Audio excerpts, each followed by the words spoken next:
Welcome to the Magnificast, a podcast about Christianity and leftist politics. I'm your co-host, Matt Bernico. And I'm your other co-host, Dean Delaf. Dean, how's your heart?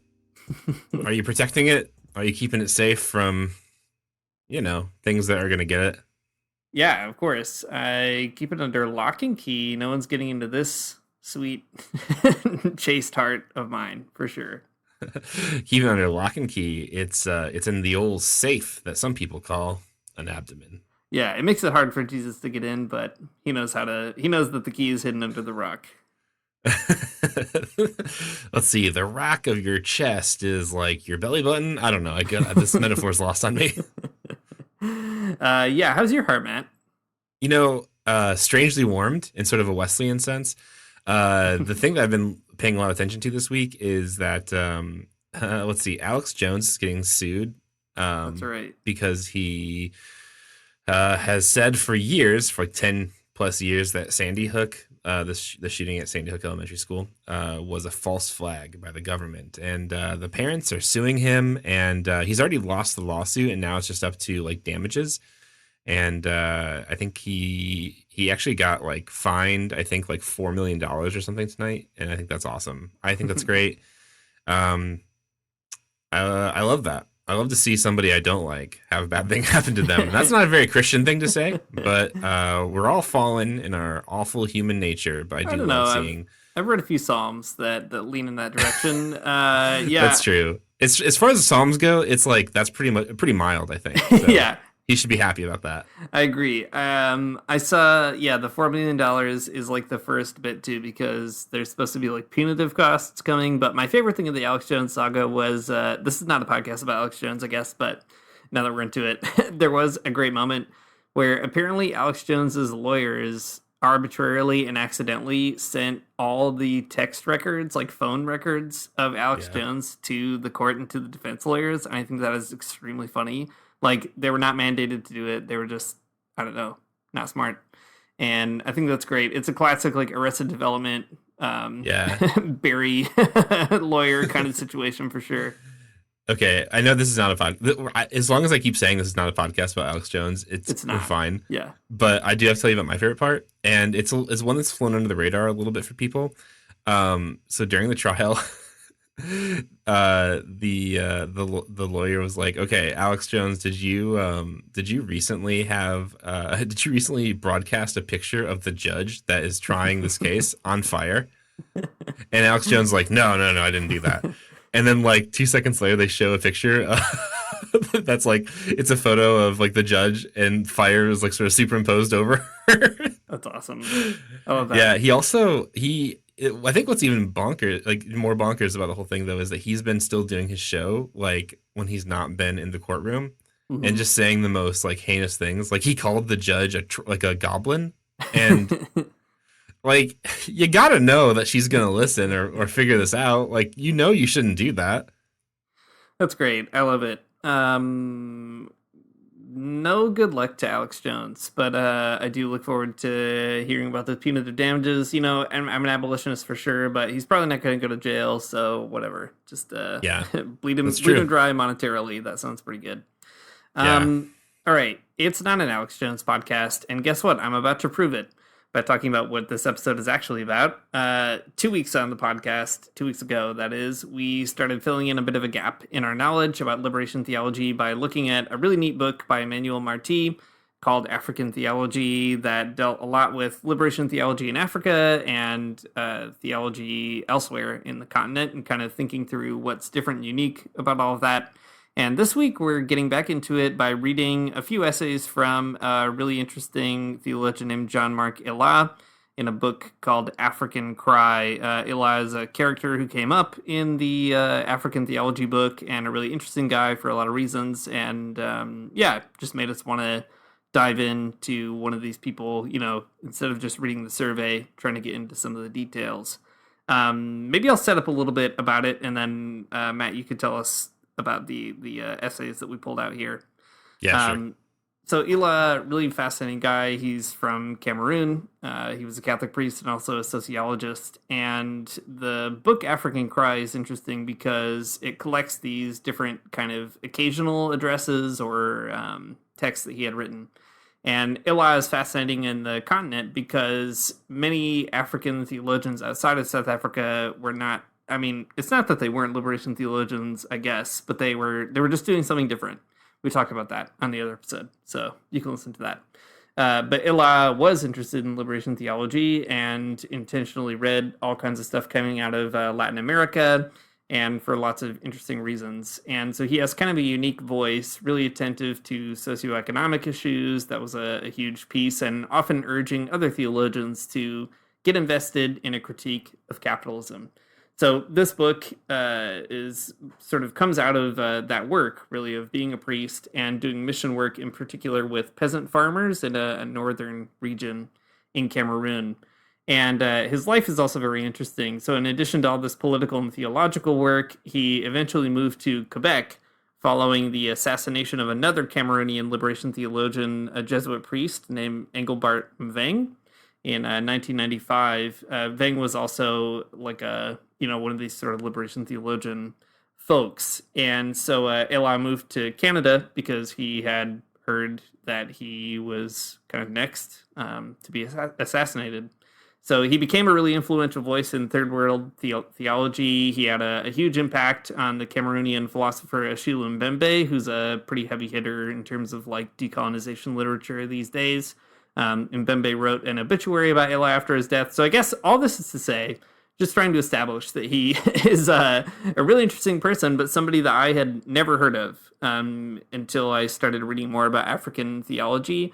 And I think that is really interesting. I mean, as I always say, that probably reflects more about my own position than the state of the field or whatever. I never went to theology school, so who knows how important this guy is in those conversations. But, as a person who reads a lot of liberation theology, I was really kind of surprised to find that I hadn't come across his work, and also have found it really fun to sort of figure out the analogies he's drawing between his work with peasants in Africa and the work of, for example, Paulo Freire in Brazil. So lots of really neat stuff going on in Ela's thought and life.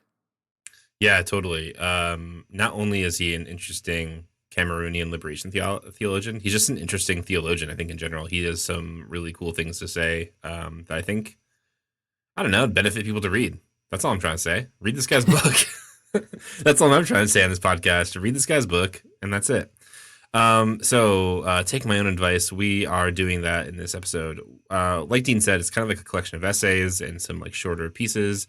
And because of that, it's a really like manageable book to kind of start reading and pick up and put down.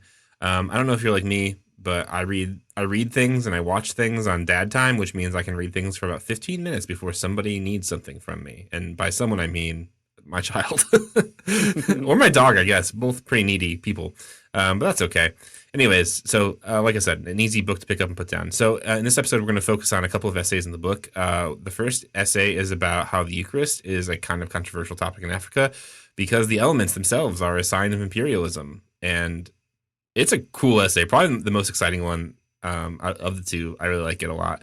The second essay is a bit more theological and focuses on an African reading of the Exodus story and how it should orient liberation theology towards like doing something and how we can understand God and history and all these kind of cool topics. It's good stuff all the way through, I gotta say. I like it a lot. There are a bunch of other interesting essays in the collection, including one engaging Fanon and the problem of violence and decolonization. So you can definitely check out that if you're into this book. Who knows? In the future, we might also talk about it. I would like to. So just putting that out there. Most of the essays are trying to like think about the problems of like the universal ambitions of Christianity and how it's, supposed to be a religion for, everybody, regardless of geography, and also the particular impositions of European imperialism. I've always known that those things are true. But I think this text really draws out those problems like really starkly. So it's cool. And it also contributes some new ideas about like what might make, African Christianity unique and so on. So there's a lot of cool things that as a white person in the United States, I never have thought of. And now I'm glad that I have read them for sure. So I recommend this book, 10 out of 10. It's a cool one. It is a cool one. Before we get into it, it might be good to set a little bit of context here. I think it's difficult to read African theology in particular if you're a person in North America, because I think if you get into liberation theology generally, you're, as I was just saying, you're probably reading people from Latin America on the whole, and maybe occasionally someone from Asia. And I think there are obvious geographical reasons for that, right? This region of the world is closer. There's also other reasons too. There's more English translations. Things are more widely available. The social movements are different. The demographics are different. As we said in the last episode too, Africa, especially at the time of these kinds of writings, was not a primarily Christian kind of region in the world, demographically speaking, as opposed to Latin America, which is a primarily Christian demographic, right? Or like a place like the Philippines or whatever. So all that to say, there's a big, there are a lot of reasons why we might not maybe focus as much on the history of Africa or the theology that comes out of it. So one thing that I always find really interesting, or something I found really kind of surprising when I was first learning about the history of colonization and globalization and so on, is that Africa is a place that was colonized actually very late and in a really transparent way. Like, colonization is always transparent, more than we like to think. I mean, you can go find a handful of documents of people saying, we're going to go take that stuff and do whatever we want with it, and that's that, right? Like, that's the weird thing about colonization. It's not that subtle. But in Africa, it's even more maybe obvious. So the slave trade obviously is a huge piece of the way in which Europeans interacted with Africa and changed the shape of it and so on.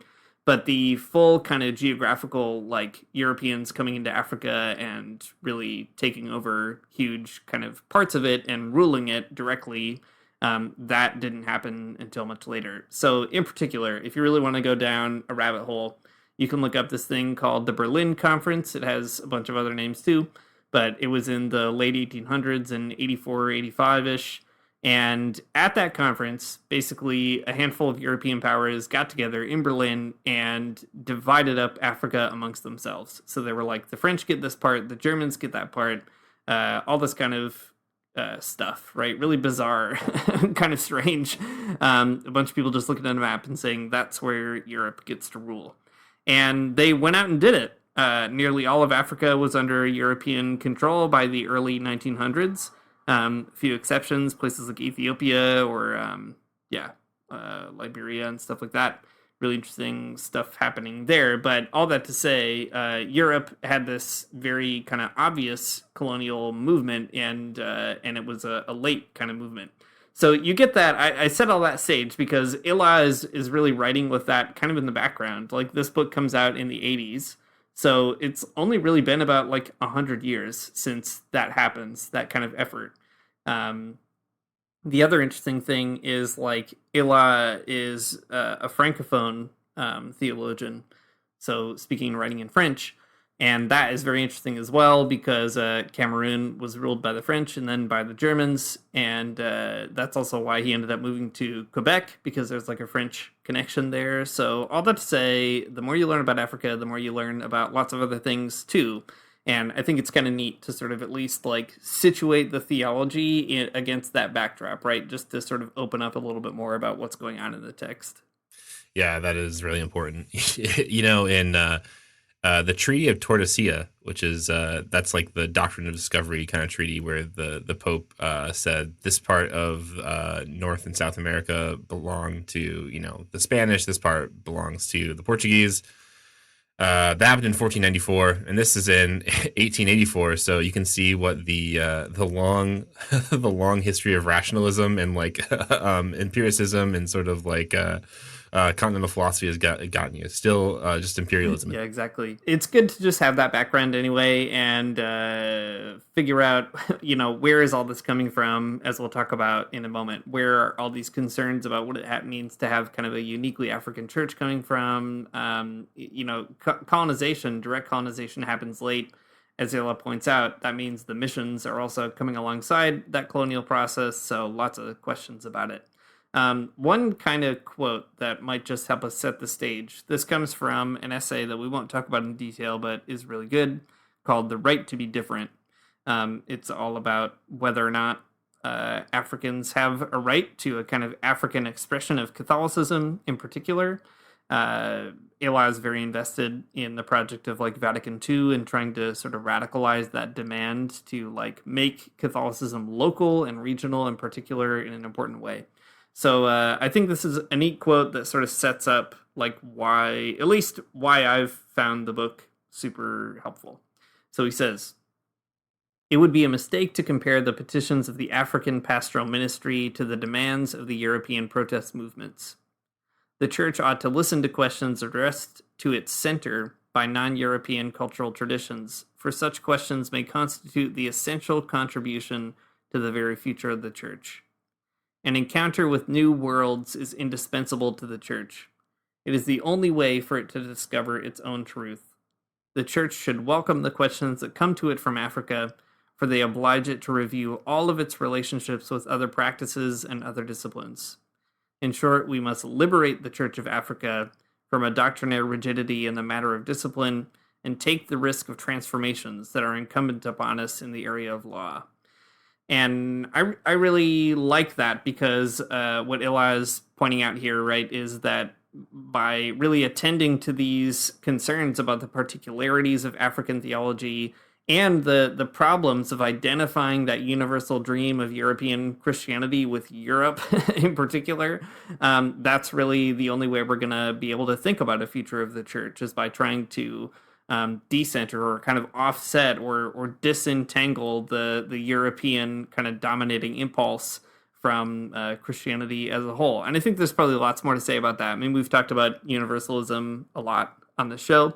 But all that to say, I think Ela's probably right. The questions that come from Africa or from the global South more generally, that's where you're going to find the future of the church, if there is one. Yeah, totally. I think that's a great quote to kind of start us off with, and maybe now we can kind of like prove it. I think, or maybe explain why that's the case. That like the universalism of European Christianity is not a good fit for Africa, or at least it's very complicated to say the least. I mean, I don't know. I don't have a dog in this fight, not being Catholic, but I am definitely on the side of Ela in this. Right? I think it's easy to see like maybe some big problems. Okay, so the first essay we're going to talk through really quickly here, it's not like a very long essay, only a few pages. It's called Eucharist in African Churches. So I want to quickly set up the problem. There are two big problems with Eucharist as it presents itself in African churches, according to Ela. This is, I probably should say, this book was put together in 1986. So, I mean, I don't know how it holds up. I mean, I think it's probably different. The context wise, this is, more than, I don't know, 30 years ago. So, I'm sure there's some pretty big changes, but this is the problem at the time. And I guess you could probably see how these things would have lasting effects, if nothing else. So, there are some problems with the Eucharist. Jean-Marc Ela tells us. So he writes this: to celebrate the Eucharist is to say yes to a death to self. The words of the Eucharistic minister are not enough. The death and resurrection of the church renders these words effective inasmuch as Jesus calls not only the apostles to redo his gestures and re-say his words in the church's liturgy, but the ensemble of the people of God as well, who share in the ministry of Christ in the Spirit. But in this essential action, in which the whole faith of the church is at stake, African Christians experience salvation in Jesus Christ in a situation of dependence to which we have perhaps not sufficiently adverted. Okay, so there are two big problems here, and he hasn't laid them out quite yet, but he sets up this this dynamic, right, where African Christians are somehow dependent in this process of Eucharist. And I'll say them kind of right at the top, and I'll read the words explicitly here. But the two problems are that, on the one hand, there's not enough indigenous clergy to actually, distribute the Eucharist, because that's a thing. Right, in the Catholic Church, you have to be a priest, particularly, to hand out those great little crackers. To at least consecrate them. You can hand them out if you're not a priest, but you can't get them without one. Cool. I think it's like that in the Episcopal Church too, but I couldn't be bothered to know for sure. Anyways, yeah, so that's the first problem. Not enough indigenous clergy. So they're always depending on, foreign clergy to come and do that part, which is, bad optics, as you might say. And the second problem is that the actual elements themselves are kind of complicated. Wine and bread in particular are, wine in particular, I think mostly. I mean, bread can be different, but wine has to be kind of like brought in from a different place, which is, alienating. Something Ela does in this essay too that I like is he goes through and talks about like, what are the elements like of like African culture that would actually make sense. Like he talks about millet and which is a grain that people farm there. Well, it's also a reminder of imperialism as well, because it's like, subsistence farming is done with millet, and then like they see the big tractors of multinational corporations come in and farm other things. And then he also talks about like a particular type of beer and stuff like that. So anyways, all that to say that, the elements of the Eucharist are different. The elements of the Eucharist are sort of alienating in that way. Okay, so let's start with the indigenous clergy stuff here. So he says, on the one hand, the absence of an indigenous clergy renders recourse to better equipped churches indispensable, without any guarantee that one's need will be completely satisfied in view of the difficulties of recruitment that these churches themselves must face. On the other hand, as no African diocese can afford to pay for the training of its priests, it must wait for help from without to gather the huge sums required for the construction and maintenance of seminaries. The dangers our communities face because of the importation of human and financial resources for their survival is obvious. After more than 100 years of existence, the churches of Africa can function only because of massive presence of a clergy neither selected nor drawn by from the indigenous population. So this is what's at stake here. You have these like communities that are too poor to build their own seminaries, which means that there are not many indigenous clergy. And then in response, you have the reliance on the church abroad from Europe, and also clergy from abroad from Europe. So I mean, it's not hard to see how kind of bonkers this is, and how explicitly alienating it could be to be a person in those types of faith communities. Yeah, I mean, there are so many issues involved in this. I think one thing I really like about Eli is that when he talks about the Eucharist, he's really trying to understand it not only theologically. I mean, he pulls out the theological stuff, but also in a functional sense, and he tries to locate the Eucharist in actual material reality. Right? What are the material relationships that make the sacrament possible at all? And that is such a helpful thing. I mean, there's a bit of a trend in especially US and even I think Canadian theology, progressive kind of theologies, to see the Eucharist as a bit of like, how to put it, like political magic. Like if you take the Eucharist, there's this profound moment, this profound transformation that happens automatically, that it binds people together. So you get this said in stronger or weaker ways. People like William Cavanaugh are really into it. There was kind of a big trend in like the mid 2000s, I guess, where the Eucharist was politics, basically, right? These are the same things. And what I think is really helpful about Ela's presentation here is that the Eucharist is actually bound up in a lot of complicated politics already. Like, it's not that simple. And in fact, the way we participate in it might further kind of re-entrench imperialist habits, and we'll maybe talk more about that in a minute. The other piece that's really fascinating here, talking about indigenous clergy, so we have Ela pointing out the challenges, right, there, that there's no the material means by which you could get indigenous clergy through this really rigorous education system, the seminaries and so on. That's not going to be raised from within Africa itself, and so that creates all these problems of dependency. But as he says kind of later on in this quote, he says, in forest villages hundreds of kilometers from the central mission station, it's possible to have the Eucharist only when the priest comes. And what that means is essentially people don't get it very often because the priest doesn't usually travel hundreds of kilometers from the central mission station. And this is a perennial problem for Catholics in the global South. Historically, it has been an issue in Catholicism more generally. I don't know. The history of the Eucharist is complicated. Sometimes it's more and less kind of significant to Catholic life, even in medieval Europe, for example. But, today, like, speaking for myself, it would be very hard to imagine my own Catholic life without taking the Eucharist at Mass whenever I go. Like, it's just a given. That's why I go. You go because you got to eat God. You got to eat Jesus. What a great thing to do. But if you don't have access to a priest, you can't in Catholic theology do that. And it's an issue that is still a logistical challenge.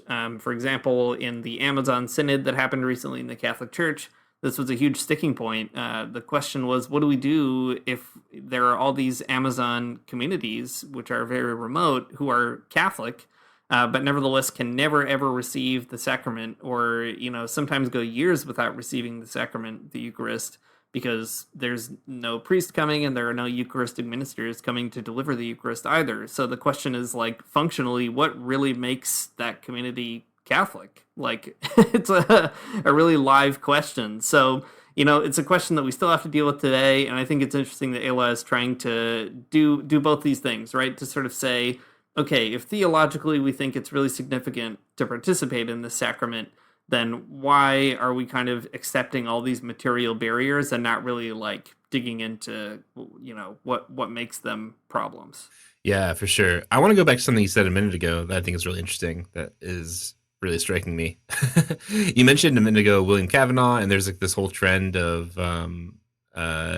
global north theologians who think that Eucharist is like a really radical thing, and I think there's something really like cool about that way of thinking, honestly. Like, I don't know, you go to church, you eat God, it's great, and we all love it. And isn't that a cool like type of economy that only Christianity can kind of make up or something? And there's something really radical about that. And there's I don't know, those arguments are interesting. They have, I think, some serious dead ends in them as well politically. But I think it is interesting how this is similar in the sense that it's like a real politicization of Eucharist, but in the opposite direction, where it's like not a reminder of a cool economy of God where you get fed at church for free or whatever, but it's a reminder of exploitation, and it's a reminder of imperialism. Makes you think. Yeah, it does. And I think it just goes back to even to that quote that we opened the episode with, right? That the church has to listen to these questions that are addressed to the center by these non-European cultural traditions, right? That's the future of the church. So instead of, I guess, fixating on our own questions, which is like, why do we even go to church? That's the question, I think, in the global north, which gets answered by saying, oh, the church is this kind of like radical alternative political space automatically on its own. The question that's asked in the global south is like, well, what kind of dangerous structures are getting reproduced by going to church? And I think that is a huge question. Yeah, totally. Well, I mean, when it comes to Eucharist, if you think about it, Protestants have gotten away with a lot of stuff with Eucharist, like like, the youth group, Mountain Dew and Dorito Eucharist. I feel like, if Protestants can do that, I think the Catholic Church can kind of figure this one out. You'd be surprised. I would be. I would be surprised. You're right. This is a really in the weeds thing, but I always laugh about it. So my wife is gluten-free, and that, like, I don't know, she's not Catholic, but occasionally she comes to Mass or like whatever, we'll be at a different church or something, and it's like, doesn't she take the Eucharist, the communion? It's always a roll of the dice. And we were talking one time about it, and like, because she's gluten-free, she wouldn't eat a glutinous host. And I did some reading about it to be like, I don't know, are there can you go to like a church and get a gluten-free host? And you better believe it, man. This was a question. Well, it was a question posed to Pope Benedict. And Pope Benedict said, nope, we can't have a gluten-free host. It's extremely important, extremely essential that there's gluten in the host. So there's a handful of women religious who make a specific kind of host that is like trace amounts of gluten, basically. But it is essential that there is some gluten in the host. That's Catholic theology for you. In the wildly liberal and extremely out there Episcopal Church, you can get a gluten-free wafer. And I'm sure it's great. I would never, but I'm sure it's great. Yeah. You would never, because you follow the true kind of words of Pope Benedict. That's right. I love Pope Benedict and his great words, and I also love gluten. So I can't get enough of the stuff. I'm always crazy about it. All right. Let's talk more about imperialism, though. So this is Ela talking more about sort of like the indigenous clergy problem and kind of expressing some of the things that Dean said, but these are his words, not Dean's, and that's what's really important here. So Ela says, we experience absurd situations in the churches of Africa. The minister who summons a community to hear the word is not authorized to preside at the Eucharist, by which Christians are nourished by the power of the cross. In current practice, ministry of the word and ministry of the Eucharist are disassociated in the name of dogmatized practice that reserves the presidency of the Eucharist to a priestly class. Okay, so you can see how this is like a pretty bad look, right? That you have to have a different guy show up to do it.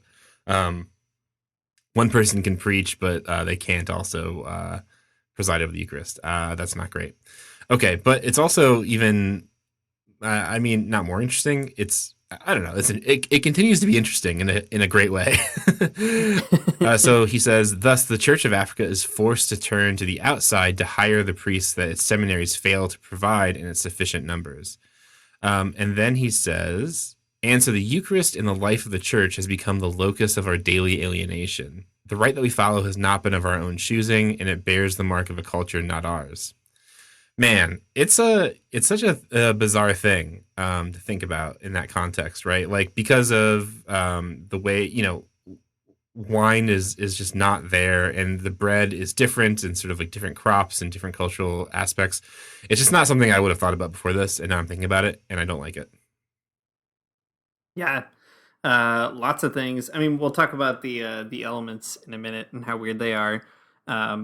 I think one thing that's also fascinating about this passage. So, if you're a Catholic who is really invested in being a Catholic, hearing what you just read, Matt, is like awful, very bad, very bad because it's a really important feature of Catholicism that the priest specifically is the one who presides over the ministry of the Eucharist, and it's actually important too that the ministry of the Word and the ministry of the Eucharist are disassociated. That's like a significant feature of Catholicism. And there's lots of very boring reasons for it that I am not even qualified to really probably explain very well. But what I think is significant here is Eli himself is a priest, right? Like, Yeah. he is part of the priestly class. He is a guy who is seminary educated, a guy who can actually preside over the ministry of the Eucharist, and is nevertheless kind of identifying these dynamics at the heart of at least the function of the sacrament. And it's this kind of thing that I think is so fascinating about liberation theology in general. It's the kind of thing that will also get Ela in trouble with the Vatican, and he did get in trouble with the Vatican. Importantly, he was not invited to a handful of theological discussions. I think like this is definitely one of those cases where Eli is like provoking a fight. Like he's looking to piss some people off. And maybe like, I don't know, if you're extremely concerned about those kind of nitty gritty things about Catholic sacramentalism, there's probably like a conversation to be had about it. But I think what's at least, regardless of like how somebody feels about that piece, what's at least really useful about it is Eli is calling attention to whether or not even those who are committed to like that kind of way of doing the Eucharist, where the priest is the only one who can do it, like, well, what else does that commit us to? Because the church is not training indigenous priests who are capable of doing the sacrament anyway. And so in a situation like that, like, what are we supposed to do? And as I said, that's a question that is still kind of keeping the church up at night, keeping them busy at synods and so on. So it's an interesting problem, at least, to keep pointing out. Yeah, definitely. Well, let's continue pointing it out here on this podcast by talking about the elements in particular. Dean, let's see. At a Catholic church, I've never taken communion at a Catholic church because I'm not allowed. But let's see. You drink some wine from the cup and you get a little cracker. Yeah. That's right. Although in my diocese, usually it's just the cracker, no wine. Oh yeah. Well, I think that's how things are in my Episcopal church as well because of COVID. We used to. That was this way before COVID, actually. In Toronto, but because you only technically need one species of the Eucharist to make it valid or whatever. Like when I was a kid, we did both in Michigan, but yeah, in Toronto, as long as I've been here, it's always been just the bread. Oh, great. Well, that's cool. I'm a huge fan when you go to a church though, and they have real bread. I think that's great. Yeah. That's the most fun. I used to go to this church, and they had a big Hawaiian roll every week, and Oh, that yeah, rules. it was a really fun one. Anyways, I love it, is what I'm trying to say. But let me tell you about how it could not be great in a different sense. So Ayla says, how is bread to be the fruit of the earth and the work of human hands in a socioeconomic context where raising millet so deeply marks the life of the mountaineers in North Cameroon, who have learned to cultivate the very crags in order to survive? Why should the church ignore the joys and tribulations of the Kirti to live in solidarity with the peasants of Europe alone? Some great questions. He goes on to say then, some find it surprising that Christians could be allowed to believe that the use of millet bread and nut beer raises no difficulty. Have they forgotten difficulties confronting communities when their expensive imported wine runs out and can only be purchased in some faraway place? When all is said and done, what answer can be made to people who ask, why say Mass with those little white things when millet means so much to us? The extent of the church's ties with the cultivation of wheat and grapes is evident when one learns that local foodstuffs are not authorized to celebrate the Eucharist. This is making me think a lot of, I mean, first of all, some great questions. I think those are good questions for the Catholic Church to wrestle with, and I'm gonna definitely kind of like figure this out. I want to know what's happened in Africa since this book was written. Um, but anyways, I was thinking back to the conversation we had 2 weeks ago when we were reading the other book about like South African theology, and this conversation between, you know, liberation theology on the one hand, and then also like enculturation theology about, you know, the theology that makes something like explicitly African or something.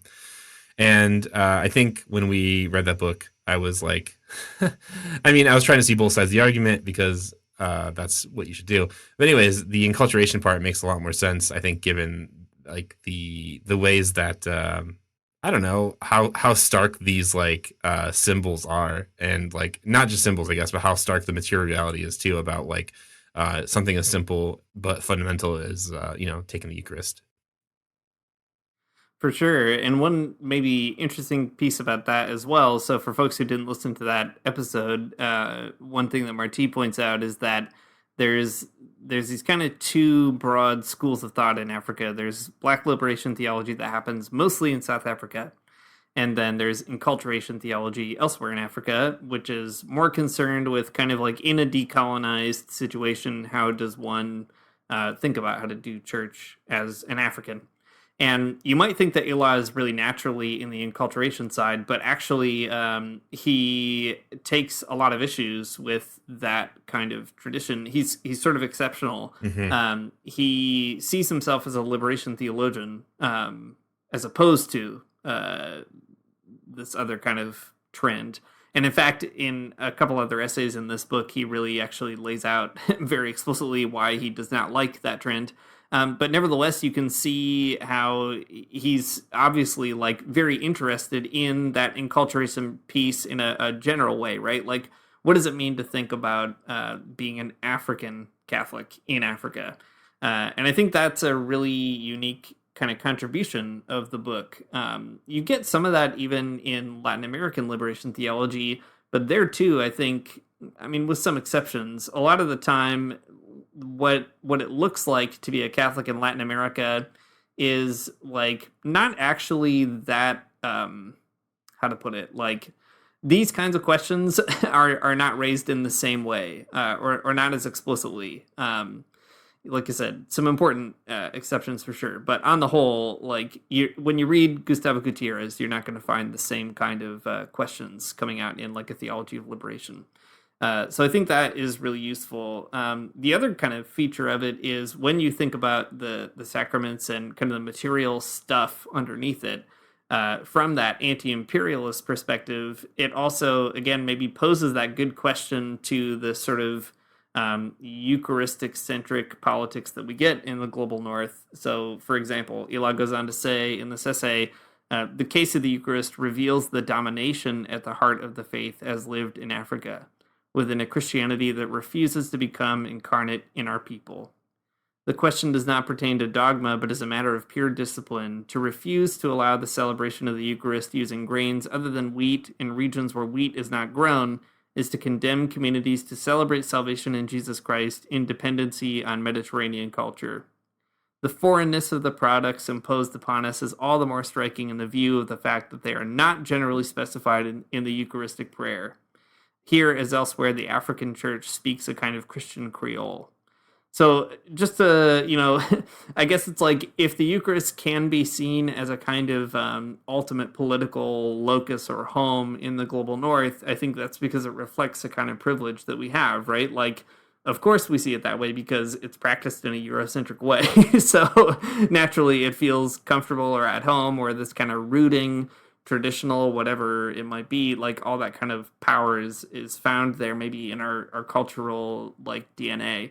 But it's precisely the opposite in a place colonized by Europe, right? It's the sign of domination still, even in its kind of functional sense. So, just a really important way of posing that question. Dean, we don't have enough time to talk about the second essay. Right. Okay. In light of that, then let me keep talking about Eucharist a little bit more. Sure. All right. Well, let's make an official executive decision. We made a promise at the beginning. We were talking about 2 essays out of several in this book, but guess what? We're not. We're just talking about the one, and maybe we'll come back to it. Yeah, and let's see. Hang on. Let's make sure this is democratic, though, Dean. If you're listening to this podcast and you wanted to hear us talk about the Eucharist even longer, you can text yes to Eucharist to 7777. And oh, look, all the votes came in, and we're gonna do it. Great. I'm really glad. The thing that's really interesting about this. Sorry, this is a hard pivot back in the conversation now. The thing that's interesting about this, though, is like defining liberation theology as like a genre, even. And this essay about Eucharist is not something like formally or thematically that's necessarily screaming liberation theology in your face. Like, in Latin American liberation theology, you get all kinds of things about how, God's on the side of the poor, and like, interpretations of Bible verses that are about rich people and poor people. And that's in other essays for sure. Right. Like those things are there, but this is interesting because it's like radical in a different sort of way. It's radical in the sense that it's kind of throwing like the biggest fulcrum within the church. Like it's kind of like tipping it in a different direction, and really kind of calling some big shots against it. And I don't know. I think that's pretty cool. It is extremely radical because it, questions the entire like legitimacy of European hegemony within Christianity. I'm definitely here for that. It's a really fascinating thing to see somebody argue who is actively a priest. Very cool. Yeah, I think maybe that's the most interesting thing to me about this whole argument is that Ela, like, he could just be a Protestant. I don't know. There's Protestants in Africa. It's fine. And he chooses not to be, right? What he's really trying to do is challenge the Catholic tradition to say, well, Catholic means universal. And what does that mean? He elsewhere in this book sort of talks about the weirdness of that term, universality, right? Like, I forget the exact quote, but he says something like, the universality of Christianity is sort of what sets Europeans on the path to like assuming that what they're doing is the universal, like what their way of life, their assumptions about civilization and so on, all that is kind of coterminous with the universal mission of Christianity. And he says, well, when you're in Africa, if you're really trying to be a Catholic, really trying to invest in the universal church, that means taking seriously actually the particularity of what it means to be an African Christian. And he often gestures towards others too. Like he has he was a participant in Eat What, in the kind of global conversation around third world theology. He points toward like, can there be an Asian Catholic in a significant way? Like, is that something we can talk about? And this, too, I think, is something that Pope Francis has tried to open a space for in ways that, I don't know, it's sort of like in fits and starts. It's limping along a little bit. There have been some openings in the Amazon Synod for sure.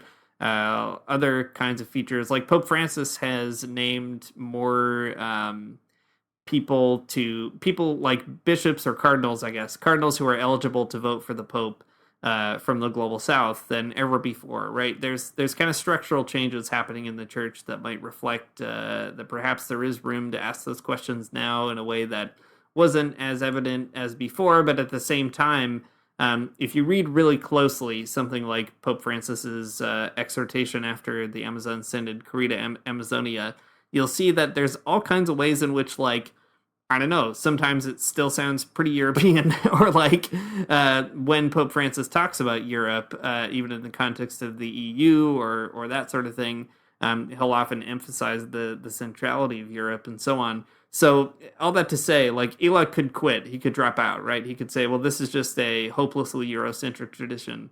But instead, he digs in his heels and he's like, no, I'm going to think about this as a person who works with peasants in Northern Africa, who works with people who are farming millet and so on. And I'm going to try to think through, like, is this really the contribution to a truly universal church? Is that the only way to really make it universal, is to account for that particular? I think that's a huge piece of, like, imagining a kind of anti-imperialist Christianity. Yeah, definitely. At 49 minutes into a podcast, or 50 minutes into it, I don't know how this will turn out in the end, but it is striking me that I don't know. There's just a really cool deconstructive moment, I think, in the essay that we read here. That, like, well, okay, so deconstruction, not in like the Christian sense, but not in the evangelical sense, but in like the Jacques Derrida sense. What I'm trying to get at here, though, is that, like, the idea of universal, meaning like sort of an enforced norm for all people, a set standard that everyone abides by. It flips into like, almost its opposite, right? Like it goes from universal to like a universal, but in the sense of like picking up all of these particulars and kind of paying attention to the universal differences in people. So it kind of goes from, one to the other. And I think that's a pretty cool thing. Another, I guess, a really radical thing, though, to do, because it does flip the whole sort of idea on its head. And listen, I this past week on Twitter, a bunch of like very grumpy Anglicans got very up in arms about whether or not you should say the creed, and like they were at each other's throats. So I can only imagine how controversial, just messing with the Eucharist would be in the Catholic Church. Yeah, exactly. I mean, that's the thing, though, right? It's like, how much are we willing to wade into that mess? And when we do, what do we find? I think that's the thing that Ela is trying to provoke. Like, whether somebody, agrees with that or not, I think you have to really deal with the fact that, like he says, what are you supposed to say to a millet farmer who's like, why can't we just use the stuff that we farm? Like, you can say it's got to be bread. You can say it has to be glutinous bread for sure.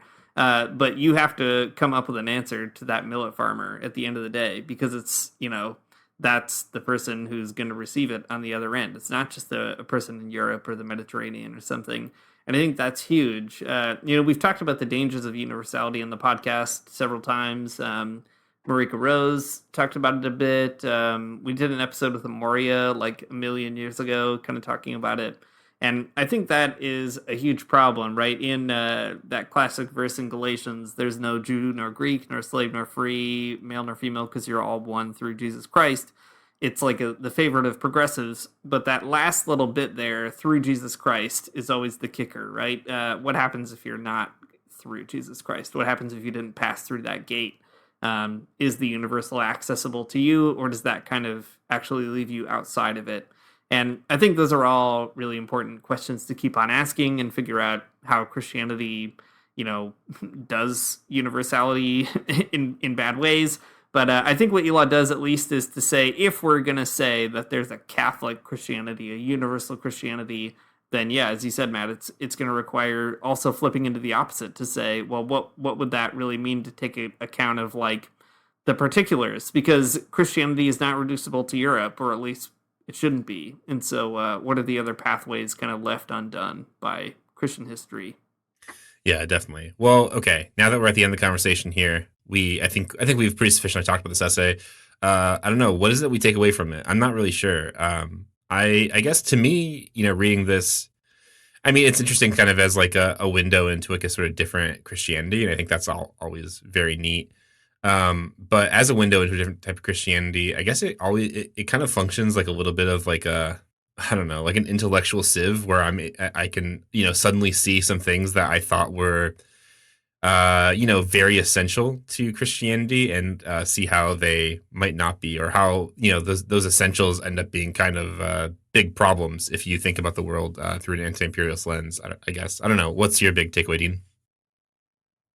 Yeah, no, I think that's that's the same for me, at least, is trying to figure out how to destabilize what we take to be universal about Christianity when it's in fact a reification of a particularity, right? A contingent thing. It's making something that's not absolute, and that's like a cultural trapping that we use over and over again. And if that's the decision that we're making, could we entertain other decisions? I mean, whatever. I'm not like a person at the seat of the table of bishops talking about liturgical reform or like priestly theology or sacramental theology or all that kind of thing, right? Just a guy in a podcast thinking about how to be a Catholic. The most dangerous guy in the room.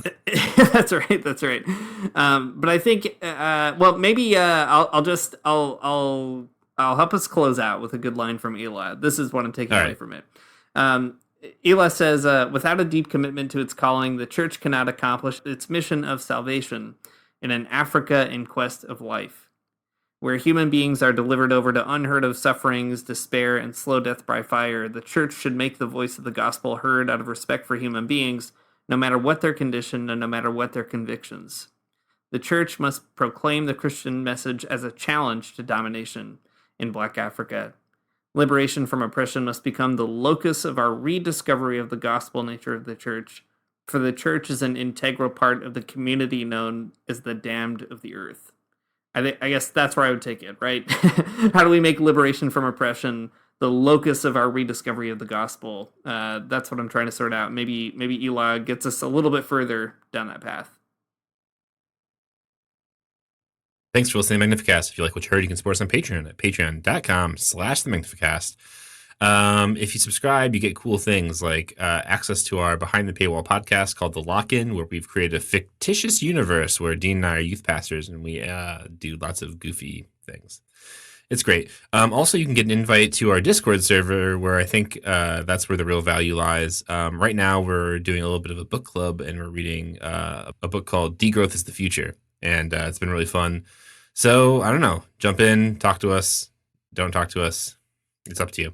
Our intro music is by Amari Armstrong, and our outro music is by The Illogical Spoon. We'll see you next week.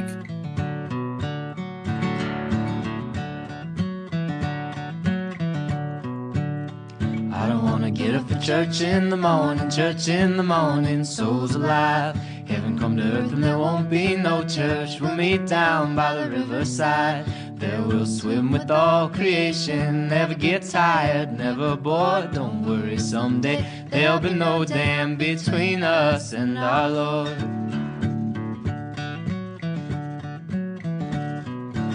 Jackson, keep your hoods up. Keep your hoods up and you stay up late. In Jackson, you keep your hoods up. Well, you keep your hoods up and you stay up late. Oh, don't mind a cold night, but we might mind if you leave too soon. So come on now, it's still early. At least I would have